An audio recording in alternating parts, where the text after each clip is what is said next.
Hello, welcome to the Yarn and Yarns YouTube channel. My name is Angela and all of the places you can find me should be linked in the description box just below this video.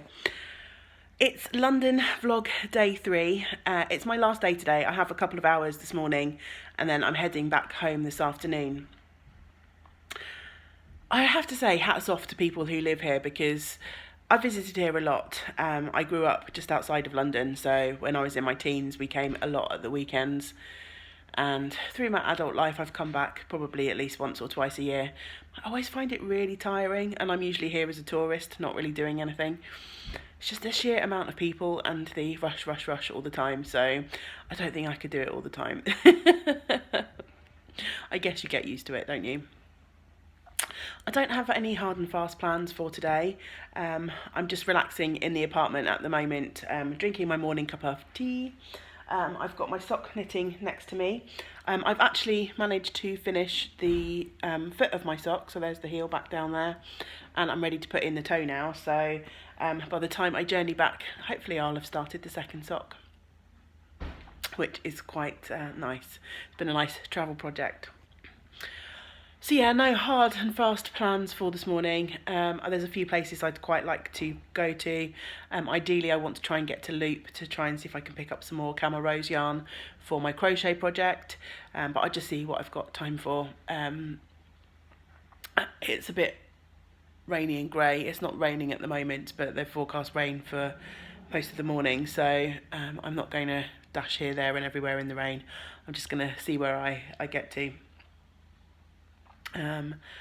But yes, of course, as always, I shall take you along with me wherever we go.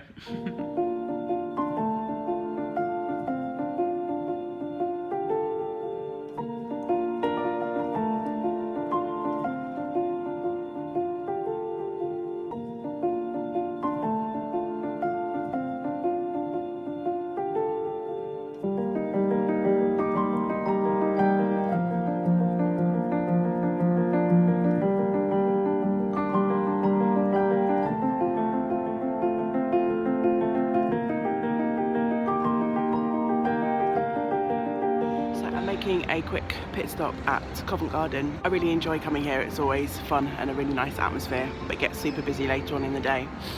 So I've grabbed myself a quick cuppa. I've got some nice Earl Grey hot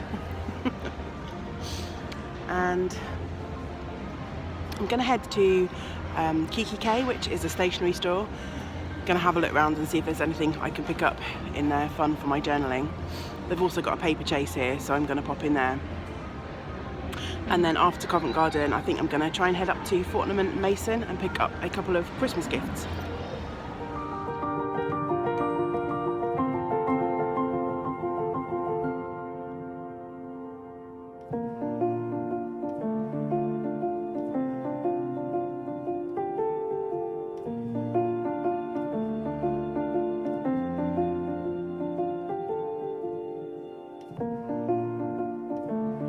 Change of plan, I was wandering the streets and I came across a shop that sold the sort of thing that I was going to look for in Fortnum and Mason's.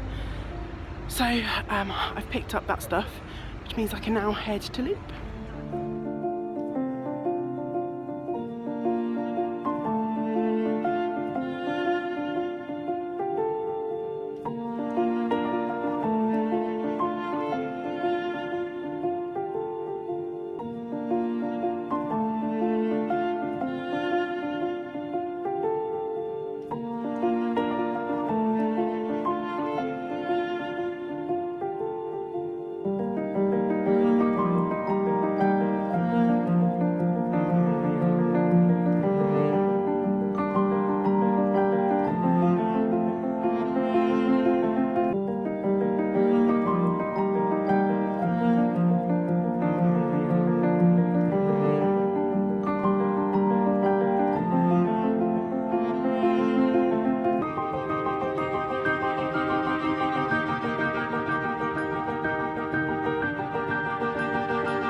So I've made it back to Paddington.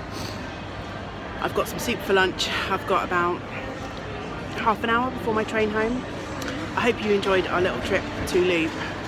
I may have come away with a sweater quantity of something that I probably shouldn't have. Oops. I think I'll chat to you about the things that I've purchased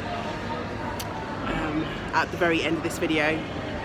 I'll probably just enjoy my journey home for now and record a little bit in the morning before I head off to work, just to wrap up this last video so you can see what I purchased.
It's time for the confessions part of my video. I'm going to show off what came back with me from my travels in London.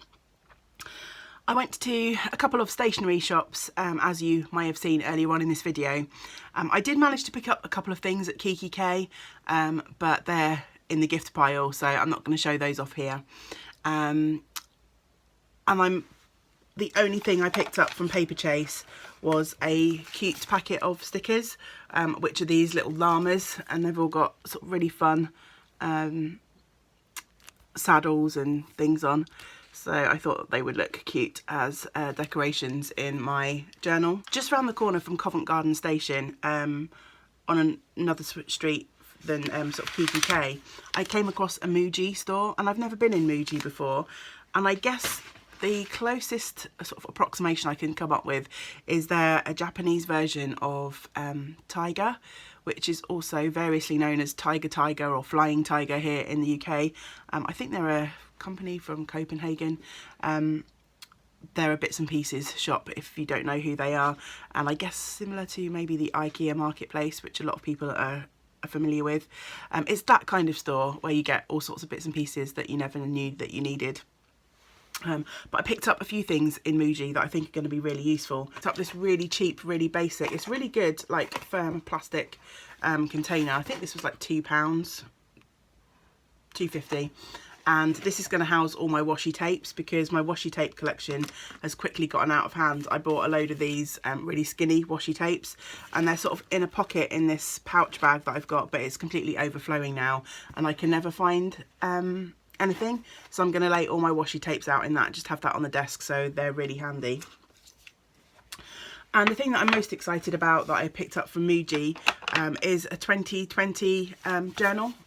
So this is it. It's quite a skinny version, but the reason I really liked this is because it's a monthly and a weekly journal. So I mean, at the front there's the whole year spread, so you could put in important dates and see them at a glance, but then there's double page spreads for each month, And then as you go further into the diary, there's a weekly spread, and then on this page opposite, graph page, and I really like that sort of squared out graph type note page. So you've got room to put stuff and then room for tons of notes. So if you like, I'm not really into bullet journaling or anything like that, although I might try and give it a go this year. But I think that sort of squared off graph paper is great for that sort of thing if you want to track things and, yeah, just generally make notes and scribble. And this diary starts from December 2019, so I can start using it soon. And I'm going to sort of have a little bit of fun and use some washi tape and stickers and stuff in there as well. I don't think I'll go all out on sort of planner stuff, because honestly my life's not that busy. Which is one of the reasons I get a ton of stuff done. That's a question that I get asked quite a lot. How do I get so much done? It's just me and James in our house, and you know, James can take care of himself. So I don't have to keep track of that many appointments or, you know, the schedule for the kids or anything like that.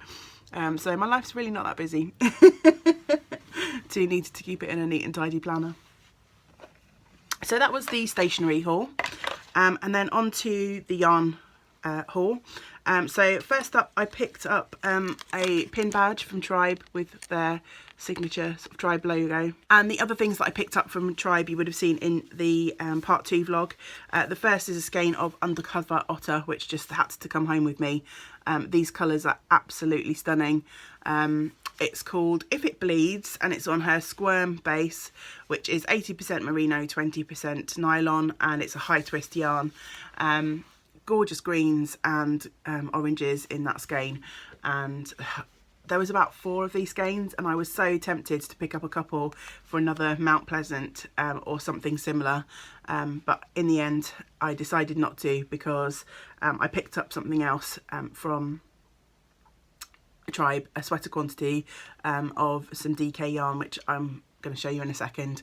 I think I've got I'm knitting a jumper at the moment, which I cast on for my last year's 12 cast ons, and it's not really seen the light of day, but it's got these beautiful sort of muddy green tones. It's some yarn from a Hoodley, so I think I might have plenty left over from that sweater, so I thought I might pair these two together for a shawl or something like that. And then the other thing that came home with me was 4 skeins of this yarn, which is called Scout from Kelbourne Woolens.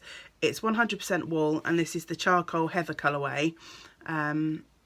It's a DK, light DK, in a gorgeous really dark grey, and this is either going to be there's a couple of options I've got in mind for this. So I want to knit a radiate sweater from Joji Locatelli, and I've got some lovely variegated yarn from Owl About Yarn, the lovely Jenny, that's going to form the yoke of that sweater, and I'm looking for a nice colour to pair with it. So this might be that. The other option for this yarn may be to pair with that lovely rainbow handspun that I recently finished, and I have that handy.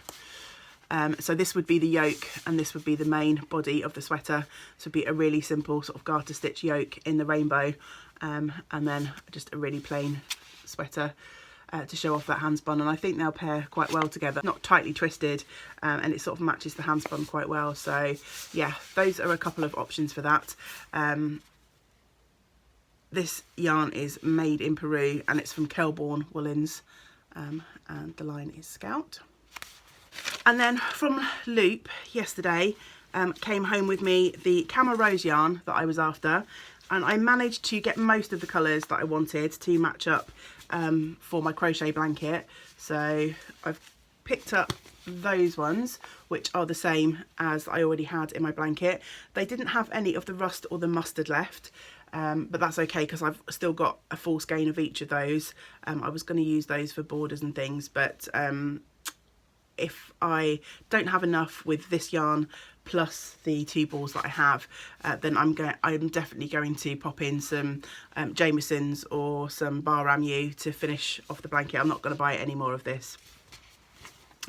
They didn't have the dark navy blue that I picked up last year, so I've decided to pick out the next darkest blue that they had, which was this one. So I'm going to pop that one in as well, and I don't think it's going to make too much difference in the scheme of it. So that's for my Babette crochet blanket. I'd love to get back to that project soon, but I'm not sure when that will be. I think I want to concentrate on getting the cushion cowl done, because that should be relatively quick if I put some effort into it. The other thing that came home with me from Loop is a copy of the Making magazine, number 8, the Forest edition. I've got a couple of other issues of this magazine, and the violet cap that you saw me wearing through my London vlogs was from issue 1 of this magazine. And there was one particular project which, if you've seen this magazine and you know me, you probably know exactly what I'm going to show you. But there was one project in here which stole my heart, and then there were a couple of other things that I really loved. So this magazine had to come home with me. And check this out. This is a pattern by Susan B. Anderson. It's a gorgeous moose in a colourwork sweater. How could I leave that behind? So he will be going onto my needles, and he may even make it onto my 12 cast-ons of Christmas. I'm rejigging that list slightly because there's a couple of projects that I don't have yarn for. So I am going to swap some of those things around on my draft list that I've already made. There's a beautiful, if I can find it, I probably won't be able to find it now, I'm looking for it. There's also a beautiful colourwork, there it is, yoke sweater. Isn't that gorgeous? Completely up my alley in terms of colours, with these gorgeous leaf yoke, and that model's just gorgeous, isn't she? Yeah, so that pattern with the moose, with the ones that persuaded me that I did need to justify. This is quite a pricey magazine, but they were my justifications for bringing this home. But there's plenty of other gorgeous patterns in here as well. So yeah, I'm not displeased with my purchase. There's a really lovely simple shawl by Carrie Bostic Ho, just a nice gorgeous texture to that one. Some beautiful mitts by Claire Wallace. So yeah, there's plenty of lovely options in this. Another beautiful model, look, and that lovely hat. So yes, I couldn't leave that behind. And then my biggest and naughtiest splurge came right at the end. I know, and I hate these videos where people show off what they buy, so I apologise if you're the same, but I know some people enjoy it. So I picked up a sweater quantity of the Harrisfield Designs Nightshade collection, which is an American Cormo, and this light is perfect for showing off that colour. It's a gorgeous black with purpley undertones. So the whole Nightshades collection is dyed, I believe, on a dark Cormo base, and that's what gives it this sort of like beautiful heathered quality. And this was on sale, so I couldn't not come away with it. At first, I was digging through the sale bucket and they didn't have a sweater quantity, so I paired a couple of colours together and I was going to do sort of like a really subtle stripe.